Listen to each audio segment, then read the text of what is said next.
त्यामध्ये सहभागी होतील, गांधींच्या खांद्याला खांदा लावून ते उभे राहतील. पण त्यांनी स्पष्टपणे नकार दिला. त्या नकार देण्याला दोन महत्वाची कारणं होती. ती म्हणजे काँग्रेसने स्वीकारलेला हिंदी राष्ट्रवाद आणि त्या हिंदी राष्ट्रवादातून निर्माण झालेलं पराकोटीचं मुसलमानांचं लांगुलचार. या दोन नीतिमत्तेवर काँग्रेस उभा असल्यामुळं सावरकर म्हणाले काँग्रेसमध्ये मी पाऊल ठेवू शकत नाही. गांधी हत्या नथुराम गोडसे और सावरकर ने क्या कहा?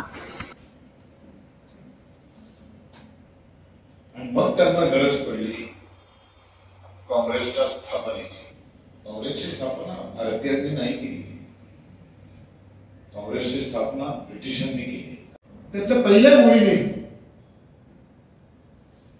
गांधींचे प्राण घेतले, दुसऱ्या गोळीने सावरकरांची सगळी पुण्याही संपवली आणि तिसऱ्या गोळीने हिंदूंचा कैवार घेण्याचं काम दीर्घकाळ अस्पृश्य बनलं. मला होत असतो तर आज आपण हिंदू म्हणून जगू शकलो नसतो.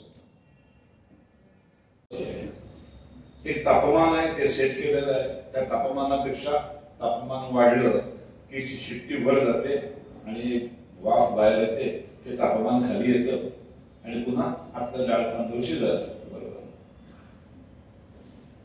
जर शिट्टी बिघडली तर स्फोट होतो कुकरचा. अशा अनेक घटना घडल्या, अनेक अपघात घडले. गंगाधर टिळक त्याला आगीला आग लागली आणि चापेकर बंधू त्यांना आगीला आग लागली, तेथून सुरू झालं आणि मग वीर सावरकरांचा आयुष्याला खऱ्या अर्थाने सुरुवात झाली.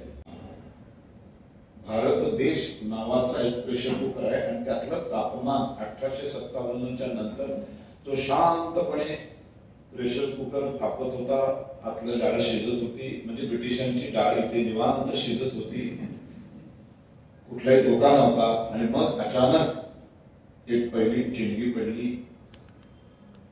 त्या ठिणगीचं नाव वासू.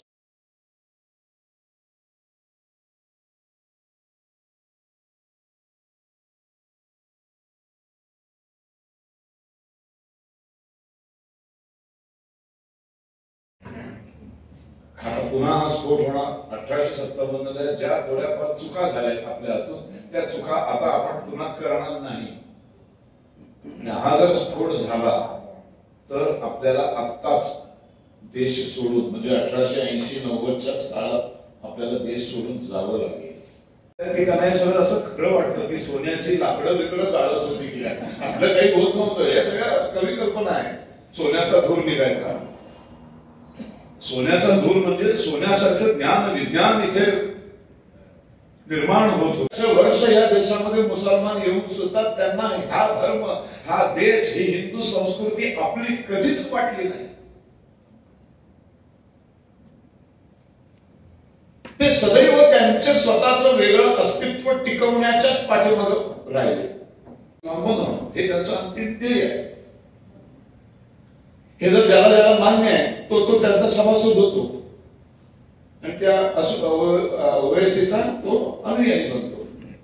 ज्यांना गांधी तत्वज्ञान मान्य आहे ते काँग्रेसमध्ये जातात, ज्यांना हिंदुत्व मान्य आहे ते हिंदू महासभेमध्ये जातात. 66 नंतर ज्यांना हिंदुत्व मान्य आहे ते बाळासाहेबांच्या, म्हणजे ही विचारसरणीचा एक पायाची गोष्ट आहे. म्हणजे तो इतिहासातला सिनेमा नाही बरं का. गोष्ट काय आहे त्या नाटकाची? एक मोठा उद्योगपती आहे आणि तो उद्योगपतीची मोठी मिल आहे आणि त्या 5-25 हजार कामगार आहेत त्याच्याकडे आणि निवांत सुखाने सगळं चाललेलं आहे.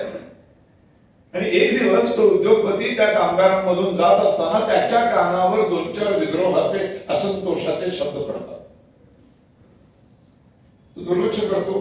पुन्हा 2-4 दिवसांनी कोणीतरी कामगार दोघं बोलत असताना त्याच्या कानावर येतं आणि थोड्या दिवसानंतर 5-6 वेळा असं ऐकल्यानंतर त्याच्या लक्षात येतं की हा नको त्या गोष्टी कामगार वर्गामध्ये घडायला लागल्या. काहीतरी असंतोष सुरू झालाय. कोणा मुसलमानांचं राज्य होतं. दिल्लीच्या तख्तावर मुसलमानांचा बादशाह बसलेला होता. ब्रिटिशांनी त्या बादशाहाला सिंहासनावरनं खाली आणलं आणि ब्रिटिश व्हाईसरॉय तिथे बसला.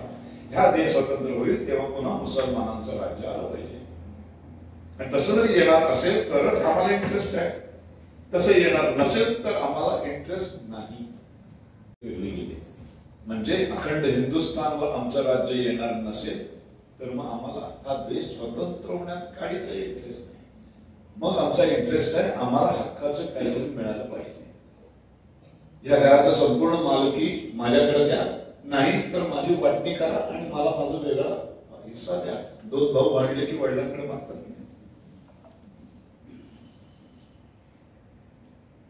एक तर हे त्यावेळेपासून नॅरेटिव्ह सेट करण्याचे प्रकार आहे. एक तर मुसलमानांचं राज्य या देशावर ब्रिटिश आले तेव्हा अजिबातच नव्हतं. छत्रपती शिवाजी महाराजांनी स्वराज्याची स्थापना केली आणि पेशव्यांनी स्वराज्याचं साम्राज्य बनवून अखंड हिंदुस्थानवरती आपला भगवा फडकवलेला होता. मराठ्यांचं राज्य होतं. ब्रिटिशांनी मराठ्यांचं राज्य खालसा केलं आणि तिथे ब्रिटिश आलेले. मुसलमान कुठून आले? जन्नत प्राप्त होते आणि हे सगळं त्यांना 2-2.5 वर्षापासून मदरशामध्ये जी पोरं जातात तिथं पासून त्यांच्यावर हे संस्कार केले जातात. मग ही मुलं उद्या IAS ऑफिसर झाली काय, उद्या डॉक्टर झाली काय, इंजिनियर झाली काय, त्या सगळ्या शिक्षणाचा वापर दारुण इस्लाम मध्ये करण्यासाठी करतात. म्हणून सगळे टेररिस्ट मोठमोठे हे अनपढ गवार होते, अजिबात नाही, खूप शिकलेली माणसं होती. अख्खा ब्राह्मण समाज संपला, कायमचा बदनाम झाला.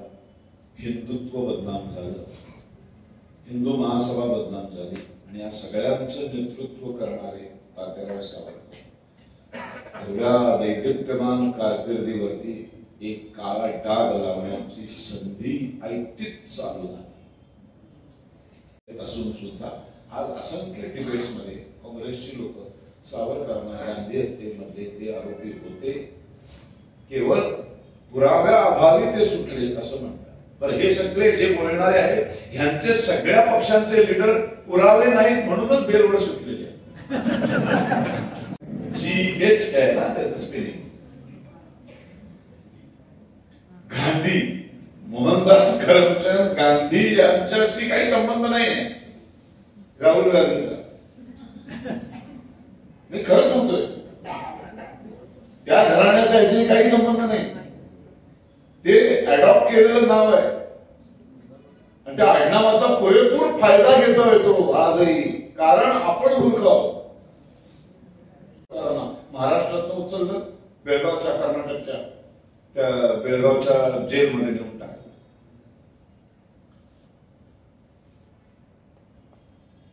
तो आला इथे लाल कार्पेटवरती फिरला, आमचा पेटाबिटा खाल्ला. आमच्याच मातृभूमीचा एक तुकडा धर्माच्या नावावर पाडलेला, त्या तुकड्याचा एक पंतप्रधान आणि या भारतासाठी अख्खं आयुष्य बेचलेला, 27 वर्ष शिक्षा भोगलेला माणूस, त्याच्या सुरक्षेसाठी या जवानांनी पुन्हा आतमध्ये पाठवला. बरं, तो निघून गेला पाकिस्तानात. हे विसरले सावरकर तिकडे आहे, जेलमध्ये आहे, विसरून गेले. त्यांचे कोणी अनुयायी शिल्लक राहिले नाही तरी सुद्धा 58 वर्ष झाली सावरकर नावाची दहशत मात्र कायम. चिखलफेक करायची इच्छा होते म्हणजे सावरकर आणि सावरकरी विचारांची दहशत केली आहे. पण आमच्या सगळ्यांच्या व्याख्यानाचा संपूर्ण फायदा इलेक्शनला कुणाला होतो? फक्त भारतीय जनता पक्षाला. पण मला याची 100% खात्री आहे की आम्हाला कोणी अटक झाली, आम्हाला काय झालं तर यातला एकही येणार नाही. तुम्ही पण लक्षात ठेवा, आमचे सावरकर असावे. काय काय भयंकर नाव आहे याच्यात माझे तात्याराव नको बाबा. त्यांच्या जपान नावाच्या देशावर नितांत प्रेम करत होता. त्याच्या डोक्यात अमेरिका गेलेली होती. कारण बरंच होतं आपला पंतप्रधान कोण आहे राष्ट्राध्यक्ष, तो याला नकार नाही देऊ शकत, त्याचे हात बांधलेले आहेत, ऐकत नाही. सगळी शोरूम उभी राहिली, अमेरिका खुश, एक मोठी बाजारपेठ मिळाली. आता सारखं नव्हतं, आता सगळंच कुठल्याही देशात कोणी काही विकू शकतो, तेव्हा अशी परिस्थिती नव्हती. पण त्या प्रत्येक जॅपनीज माणसाने ठरवलं की कुठल्याही अमेरिकन दुकानात वस्तूच विकत घ्यायची नाही.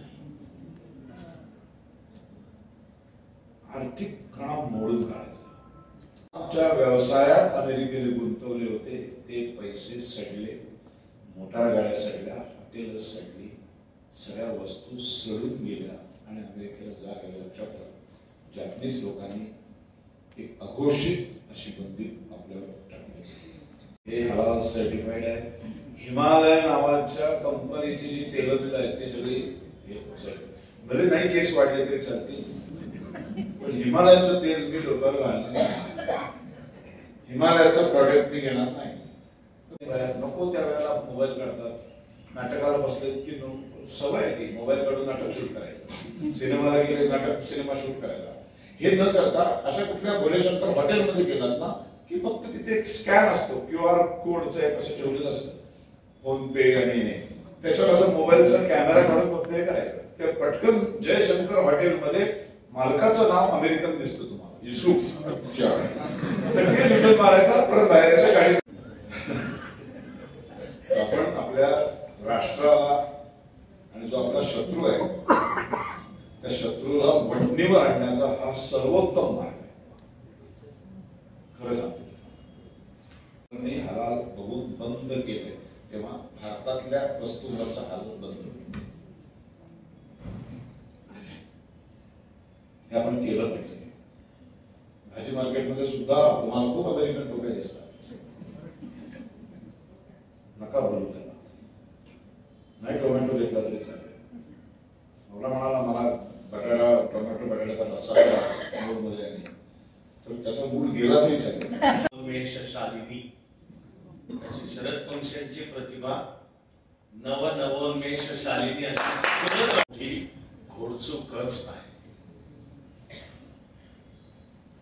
माझी जी काही व्याख्यानं युट्यूबवर आहेत आणि शरद पंक्ष म्हणाले ते ऐकतो सुद्धा, त्याच्या गोळी चालवायचीच होती तर जिनावर चालायला पाहिजे. इथे दुर्दैवाने आजच्या तर तारखेला स्थिती आहे की राहुल गांधीची काँग्रेस भारताला राष्ट्रच मानते. म्हणजे अरे त्यावेळेला निदान ते हिंदी का विना पण राष्ट्र म्हणत होते आणि विविधतेतली एकता अशी त्यावेळी काँग्रेसची परिभाषा होती. आता हा सत्ता भोगणारा चौथ्या पिढीचा कर्तृत्व शून्य युवराज तिकडे केम्ब्रिज मध्ये बसून म्हणतो की भारत राष्ट्र नाहीच आहे आणि एकदा नाही म्हणत पुन्हा पुन्हा म्हणतो. मला जमेल त्यावेळेला मी काँग्रेसमधल्या मित्र आणि नेते मंडळींना विचारणार आहे की तुम्हाला तुमचा नेता हे म्हणतोय मान्य काय तुमचं, त्या पुन्हा पुन्हा सांगते. फेटा घालायचा अधिकार उरणार का नाही असं आजच्या तारखेची स्थिती आहे असं अमेरिकेला बळ हाच पुरवतो. आणि जबकि खरं म्हणजे शेम ऑन हिम, इंदिराजींच्या हत्येच्या नंतरच्या 2-4 दिवसात एकट्या दिल्लीमध्ये आणि काँग्रेसच्या कार्यकर्त्यांनी 4000 पेक्षा जास्त शिखांचं वेचून वेचून भीषण हत्या केल्या. आणि तुम्ही जसे युरोपियन युनियन आहात तसे आम्ही इंडियन युनियन आहोत. हिला विचारायला हा काय बोलतोय कळतंय का? काही युरोपियन युनियनचे जे आता 27 सदस्य देश, प्रत्येक देश सार्वभौम जे खरेदी करतो सगळं त्यातले काही पैसे भारतामध्ये ख्रिश्चन धर्मांतरण घडवून आणायला वापरले जातात. तू समाजाने फोडलेली शेवटची किंकाळी असेल तेव्हा माझ्या जीवाची कालवा होते. या एका वाक्यामध्ये फार बोचरा तपशील लपलेला आहे. बहुधाही आता घड्याळ पाहता आधी बोलण्याची वेळ. मला मुसलमानांची भीती वाटत नाही, मला ख्रिश्चनांची भीती वाटत नाही. सावरकर म्हटले मला स्वतःला उदारमतवादी बनवणारे वगैरे हिंदूंची भीती. आपण तरी काय असायचा. तिथे सुद्धा मला आठवण झाली सावरकरांनी ज्या एका खरं म्हणजे प्रकारचा हताशपणा आहे त्या वाक्यात की आमच्या देशाची मनोवृत्ती काय, मला काय त्याचे, असे सावरकर. शेवटचा हिंदू ठरलो तरी चालेल पण हिंदू म्हणूनच मग. म्हणजे मी हिंदू विरोधी वगैरे इतके सौम्य शब्दही वापरते. सेक्युलर ही फक्त धरून हिंदूंना ठोकण्याची काठी. हे इंग्लिशचं मी मराठीकरण केलंय, लिहून बसलेलं आहे. जरा त्याचा नीट अभ्यास करून सगळं मांडून मी केवळ म्हणतोय की वेळ नाहीये. तिकडे सद्गुरू जग्गी वासुदेव ते त्यांचं काम समजा करतायत. आज त्यांच्या आश्रमावर 150 पोलिसांनी छापा टाकला. कशाबद्दल? साध्वी असलेल्या 2 महिलांच्या आई वडिलांनी तक्रार केली आणि त्यावर अजून कोर्टाचं पण भाष्य आहे की ज्यांनी स्वतःच्या मुलीचं लग्न लावलं तो ह्या दोघींना साध्वी कसं काय करते. म्हणजे मानवी जीवनाच्या बहुतेक सगळ्या क्षेत्रांना स्पर्श करणारी असामान्य प्रतिभा आहे. आपले सहकारी सत्याग्रहात सहभागी व्हायला पाठवले होते. काळाराम मंदिर काल माझी त्याच्या आत्ताचे एक पुजारी महंत सुधीरदास त्यांचे वडील काळाराम मंदिर सत्याग्रहाच्या वेळी पुजारी होते. काल माझे त्या महंत सुधीरदास यांची भेट झाली आणि अर्थातच आनंद वाटला. सावरकरांनी पाठिंबा दिला होता. दलित दाम्पत्याच्या हस्ते अत्यंत सन्मानाने गावातून मिरवणूक काढून उभं केलेलं देशातलं पहिलं मंदिर रत्नागिरीला सावरकरांनी उभं केलं पतित पावन मंदिराच्या रूपाने. त्याच्या पहिल्या गोळीने गांधींचे प्राण घेतले. दुसऱ्या गोळीने सावरकरांची सगळी पुण्याही संपवली आणि तिसऱ्या गोळीने हिंदूंचा कैवार घेण्याचं काम दीर्घकाळ अस्पृश्य बनला. मला करणारे लोक नाहीत. मी जातो म्हणतो त्याला भारतीय मागं जाऊन भारतीयांना की मिळाली की दाखव की जागा म्हणलं स्वतःकडे घेऊन पडपड करते. तुम्हाला जिथे कुठे बोलायचं असेल ते बोलण्यासाठी भरपूर तुमच्या मागे असेल. प्रकाशित करण्यासाठी आम्ही तुमच्या मागे आणि तुम्ही एकटे नाहीत.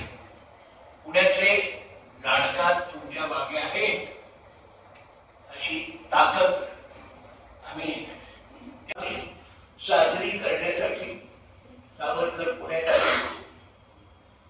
त्याचं अफाट व्याख्यान हे आज जे सणस मैदान आहे म्हणजे सिद्धिविनायकाचं प्रांगण आहे तिथं झालं. कशी आहेत छत्री जी हातात होती त्याची उंचाव ते बोलत होते. लोक सर्द झाले. त्या श्रोत्यांमध्ये आत्रेही होते. आचार्य प्रल्हाद श्रीधर महादेव जोशीही होते. ते त्यांना म्हणाले आम्हाला माहित आहे तुमचं संयुक्त महाराष्ट्रामध्ये असं मत नाही पण आम्ही शनिवारवाड्यावर सभा या दिल्ली दरवाज्यातून पेशव्यांच्या शिंदे होळकरांच्या फौजा दिल्लीकडे जात होत्या. तिथे तुम्ही बसलात. मी तुमच्या बरोबर त्यासाठी आलोय. मी ते पाहतो आहे या फौजा दिल्लीकडे चाललेत. आणि ते म्हणाले महाराष्ट्र संयुक्त व्हावा वगैरे वगैरे तुमचं काय चाललंय. अरे म्हणजे मराठी तरी नीट बोलायला एसएनएलसी काय करताय. श्रीधर महादेव जोशी म्हणा असे सावरकर खरोखरच या देशाला पुढे जायचं असेल तर सावरकरांच्या तत्वज्ञानावरतीच ध्येय धोरणं आखली पाहिजे. त्या